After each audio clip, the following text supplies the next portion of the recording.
Hello my fellow humans. I'd like to introduce you to my Patreon page. It has extra videos that you will never see on YouTube and series that will also be exclusive to Patreon. If you would like to burn your eyes out watching even more videos, go to the link in my description. Thank you for your time.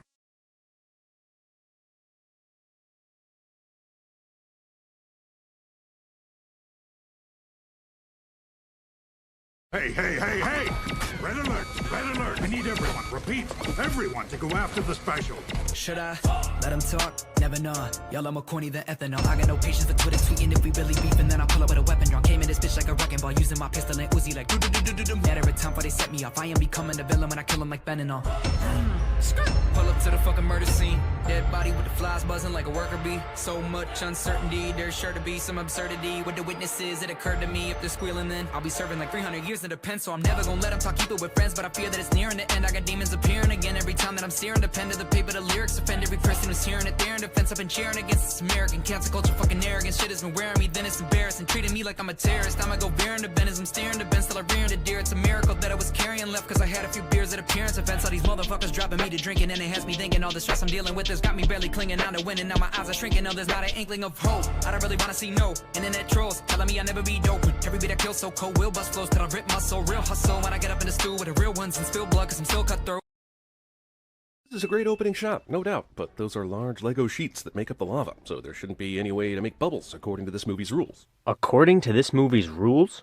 What the hell does that mean? Where in this movie does it say that Lego sheets can't make bubbles? He is coming. Cover your butt. Cover the what? Damn Vitruvius, couldn't you give the guards an actual warning before they get smashed to pieces by the business onslaught? Jeremy sins a comedy movie for having a joke. Your robots are no match for a master builder. But I see everything. My eyes. Vitruvius is right. He's a master builder that should have no problem taking on a few f***ing peon robots like these. But all he does is summon up a flock of seagulls to attack them and is immediately shot? What the That's the joke. So while this movie takes great pains in laughing at movie prophecies, the fake prophecy ends up being true. So it's kind of like all the prophecies in movies ever, only with more laughing. Okay, and that's bad because why? Care to explain? A special one with face of yellow. I'm tempted to say that's racist, but it's really the opposite. Almost everyone in this movie has a face of yellow, so this detail has no business being in this prophecy. Why? Just because a lot of the characters have that? I mean, not all of them have it, so technically it does narrow it down a little. That was a great, inspiring legend that you made up. Actually, Lord Business is correct, but we're still going to watch an entire movie pretending he was wrong, only to learn he was correct. Cool. And how is that a mistake of the movie? All you did was point something out. You didn't explain why it's a sin. 8.5 years later? You're telling me it took that long for Lord Business to weaponize the Craggle? Yes. I mean, the Death Star took 20 years to build. Did you expect Lord Business's superweapon to take a long afternoon? Good morning, doorway. Good morning, walk. Even a chipper, frequent hello person wouldn't say hello to their bedroom doorway every day. I mean, come on, the doorway? And not the door itself. Why does this doorway warn a good morning before the 36 other inanimate objects in this room? So Jeremy watched this scene where the main character is first introduced and then said, "Nuh-uh, that's not who this character is," even though this scene is literally showing us that this is exactly who this character is. Everything about this poster screams hockey, except the word sport. But hockey is a sport. Is he trying to make a joke by saying hockey isn't a sport? What the hell? You can never be fully manly on ice skates. You can never be fully manly on ice skates. Or on, it's like on rollerblades. Has everything thus far been Lego-sized, but suddenly this razor and toothbrush are ginormous? Because that's the scale of real Lego objects? Have you never built Legos before? Under what scenario does Emmett think that any of these outfits have anything to do with going to work today? It's not like it's his first day of work, or he's that stupid. Hi, I'm Cinemasins, and I take joyful moments and try and f*** them up. Jeez, what an asshole. Admitting you're an asshole doesn't mean it's not a sin. Also, why do you keep sinning characterization? Are you brain dead? Also, this funny costume montage reveals that Emmett either has a Fletch-like obsession with disguise, or he's previously had careers as a surgeon, an archer, a magician, a clown, and Godzilla. Okay. And why is it a mistake of the movie for a character to have an interest in cosplay? You just say words and expect them to be sins, and your fans are too stupid to question it. Tonight on Where Are My Pants? Lego Movie steals the Ow My Ball show from Idiocracy. Jeremy makes a pop culture reference that isn't a sin of the movie cliche. I can get the irony of everything is awesome while seeing a 16-lane interstate piled with cars and confusing road signs, but one side of this should be relatively free of cars, correct? One's going into town, the other's going out of town. Or a roughly equal number of people are going both ways. as you can literally see right here on the screen. I know these signs are basically a representation of Papa Farrell's rules for his kid, but no marching bands? Was that necessary for an 8-year-old or at all? Maybe his dad doesn't approve of marching bands. Based on the little bit of characterization we get for him, that wouldn't be the most ridiculous thing. I don't mind this kid imagining all this happening, but just how deep do his dad's Lego buildings go anyway? Couldn't this just be explained as either the kid or his dad having built this stuff under the table? See why simply asking a question about the movie doesn't automatically necessitate a sin? You say Harry, I go. When you say the other guy, I go. Characters go to great lengths to describe how aggressively average and inconsequential Emmett is. Jeremy goes to great lengths to point things out on the screen. Cliché. You know, he's just sort of a... Also, Bad Cop's video investigation somehow led him to the coffee shop to talk to the barista. Hey, that's 2 in a row. Also, do you really not think that an investigator could find the coffee shop that the person they're investigating goes to? Seriously? It's at this point I wonder, how did Emmett get the piece of resistance glued to his back? The only person in this universe with the Craggle is Lord Business. Yeah, sure, we know the kid Finn did this in the real world, but glue is supposed to be bad, remember? Admits that he knows Finn did it, then sins it anyway. Besides, what does the glue being bad have to do with this? This entire story is happening inside the kid's mind. Anything goes, dude. Wildstyle is such a lethal assassin here, it makes me wonder why they need a dozen heroes and a plan at the end of this movie, instead of just sending in Wildstyle and letting her go all berserker on the enemy. Well, if you had actually watched the movie, then you would know, but I guess that would be asking too much of you. To meet up with Vitruvius and tell him the piece has been found. But didn't Vitruvius get kicked off the cliff into the lava at the beginning of this movie? Are you telling me he had a Gandalf-like experience where he fell to his death but became Vitruvius the White? Oh no, an animated movie that takes place in a child's mind has a character survive a fall into lava. However will life go on? Also, Jeremy makes a pop culture reference that isn't a sin of the movie cliché. For virtually no reason at all, the attic ladder falls down to give Emmett a ramp. Jeremy points things out on the screen cliché. Hang on, sir! Why didn't you just do that in the first place? 'Cause she was busy dodging all of the cops? Why aren't you paying attention? Where are we? Titles on screen responding to an in-movie character's question for the viewing audience's benefit. Annoying narrator pointing things out on the screen for nobody's benefit. Ruined the prophecy. Hang on, Wildstyle. I'd say if the prophecy allowed Emmett to collect the piece of resistance, it's the prophecy that's f***ed up here. You're sinning a character who is supposed to be flawed for being flawed. Do you see why that's dumb? Also, you're the one, but maybe you're not the one, but you'll totally be the one by the end of the movie cliché. That's not a cliché, bro. We searched for the piece of resistance. The only thing that can stop the Craggle. You're telling me the original cap to the superglue is the only thing in all the varied Lego kingdoms that can cover and stop the flow of superglue from the superglue container? Yes. And to use the Craggle to end the world in 3 days. Taco Tuesday. Yeah, but it's only Taco Tuesday in Bricksburg. How's Lord Business gonna gather everyone for destruction in the other worlds? He can travel to the other worlds? Again, simply asking a question does not equate to a sin.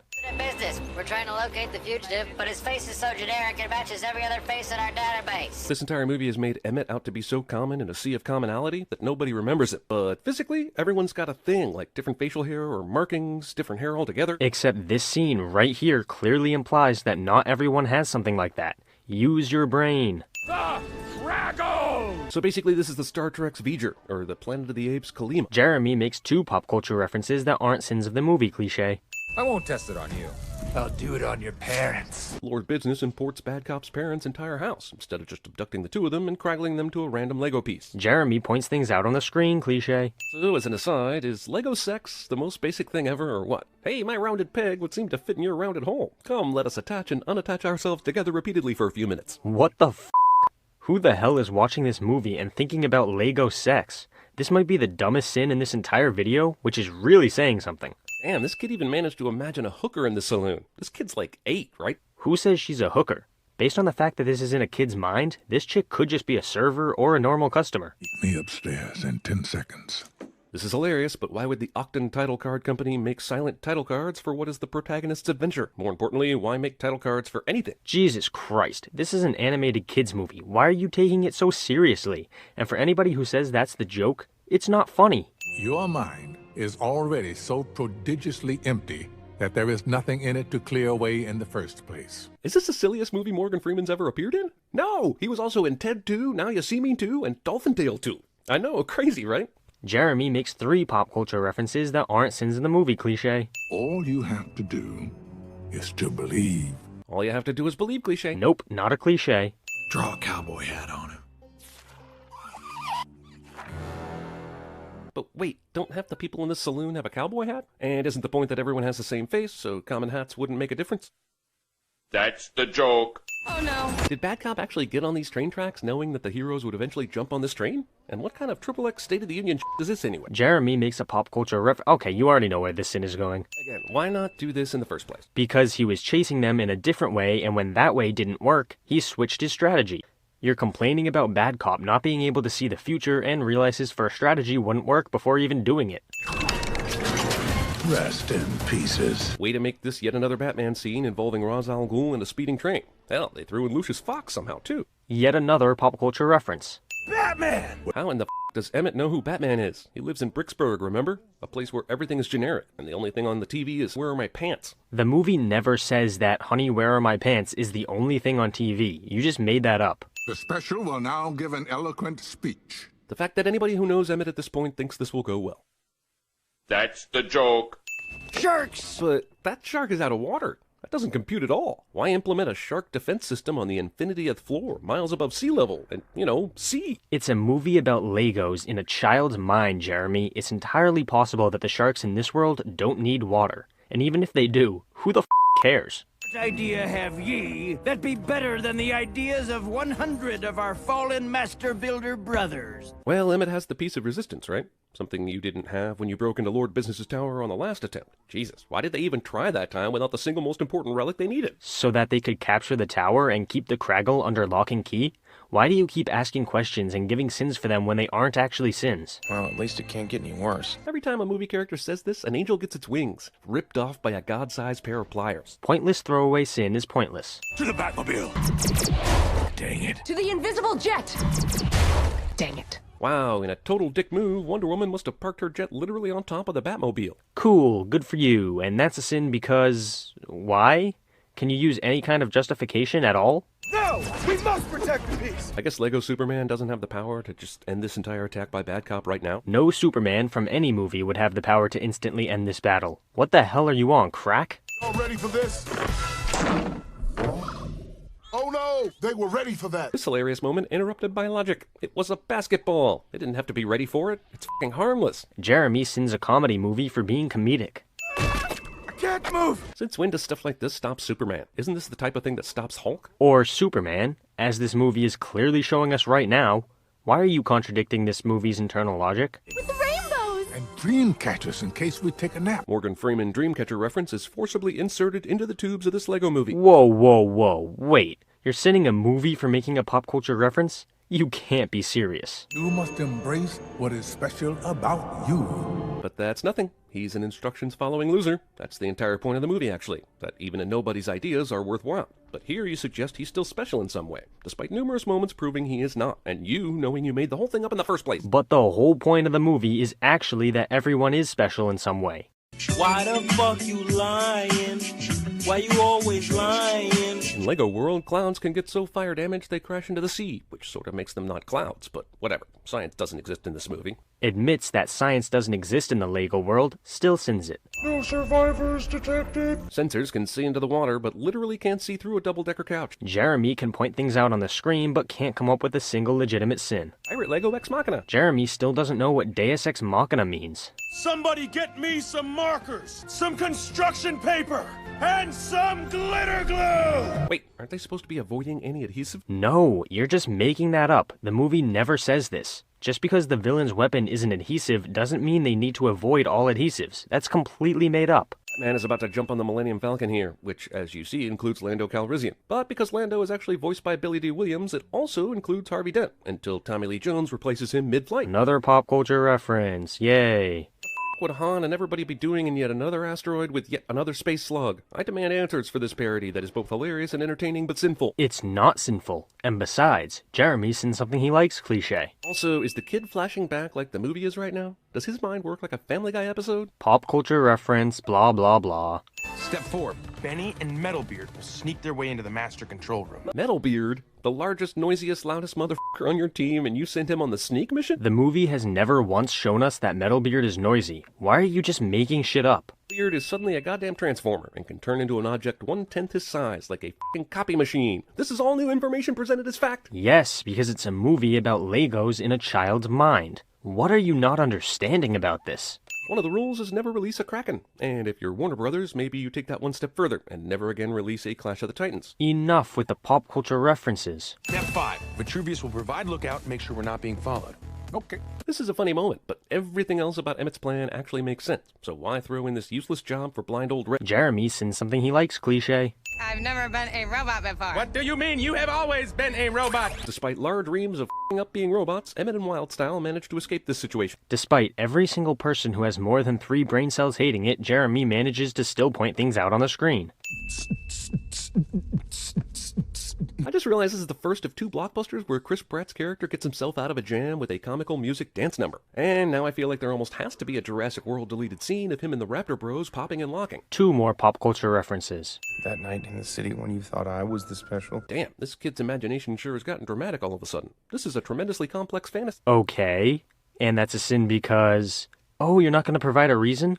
Cool. Hey, what are you 2 losers talking about? Did the plan call for Batman to be here right now? Or is he just being Batman, doing whatever he wants? How might this screw up Emmett's plan? Does Batman care? No, clearly not. And yet again, simply asking questions does not necessitate a sin. Let's do this. Business leads a coordinated attack on all the heroes at the same time, leading us to believe he had sniffed out the plot and was ready for it. But if Emmett hadn't paused for this line, everything would have been different. The next 3 minutes of this movie is solely because the hero and villain both have a thing for dramatic time. What are you talking about? Did you forget about the scene where Lord Business called Bad Cop into his office?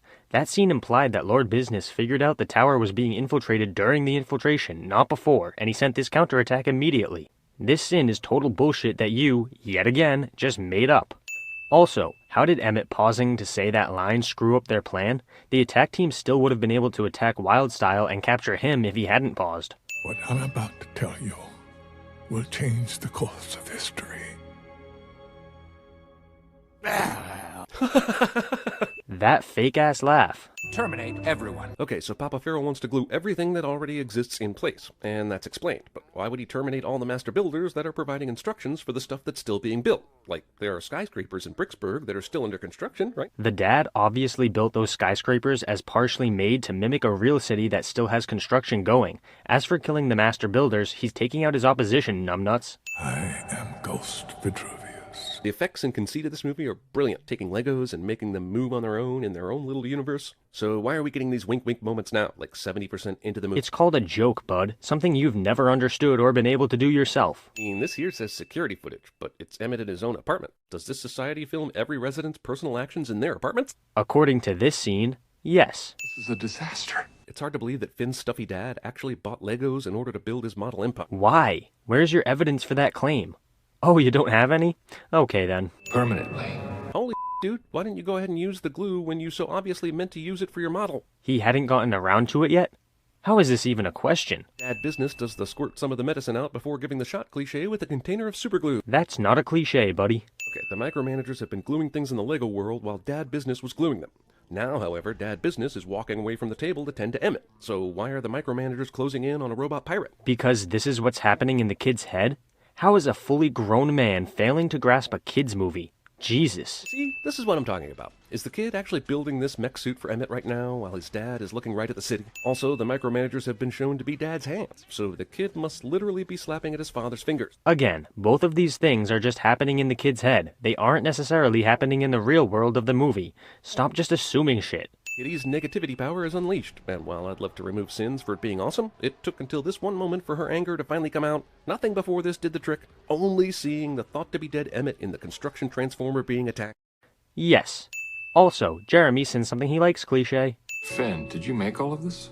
Suddenly, this father thinks what his son did is remarkable, even though just a couple minutes ago, everything he did was terrible. I'd like to recap that this is all because Emmett is a toy with real human feelings, who got Finn's attention by falling off his dad's desk, who then gave him the piece of resistance. Emmett suddenly turned into Neo, Unikitty suddenly turned into the Tasmanian devil of killing things, and now the dad, not knowing any of those things, is like, cool shit, son, let's bond over this. Finn's dad didn't see all the stuff Finn had built before. He had this change of heart because of his kid's imagination. Why you think that's a sin is beyond me. What's the crackle? It's in there. In here. What's really gonna bake Dad's noodle is that there's a fucking Lego figure that looks exactly like him. Yet again, you just said a sentence and then added a sin without giving any justification for the sin. Have the antidote for the craggle. Yeah, but even when they douse this universe in mineral spirits, there's no fucking way you can get dude's pants off now. Correct. And that's a sin because... Oh, right, it's not.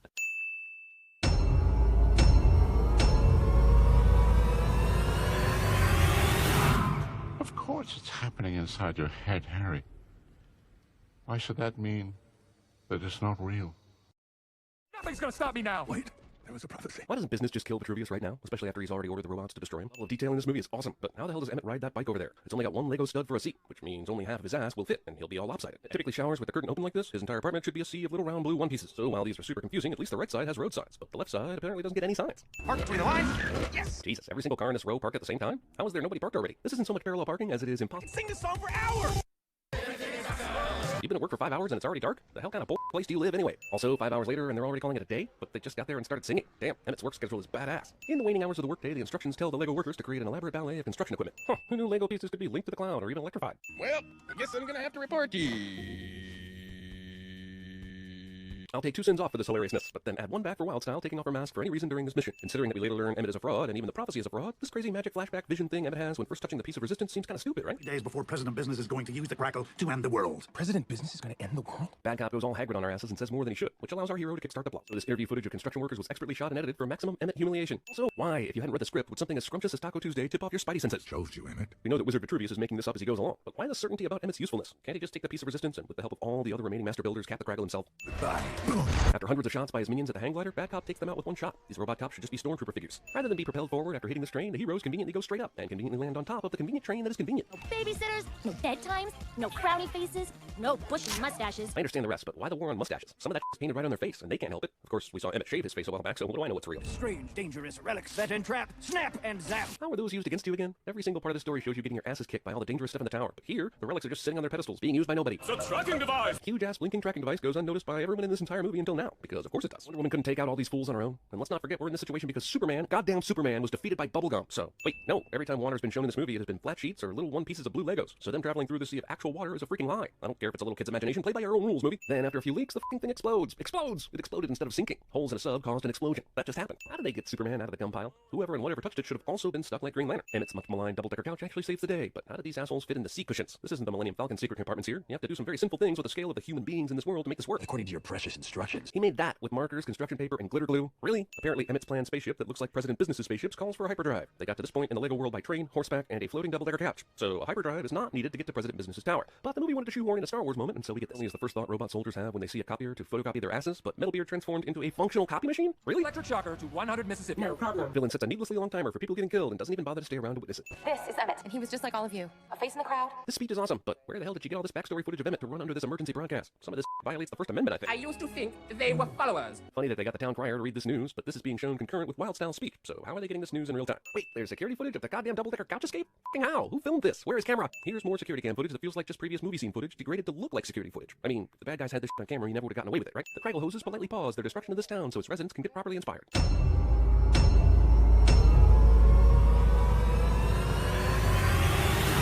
Maybe if I'd raised you, I could have made you better.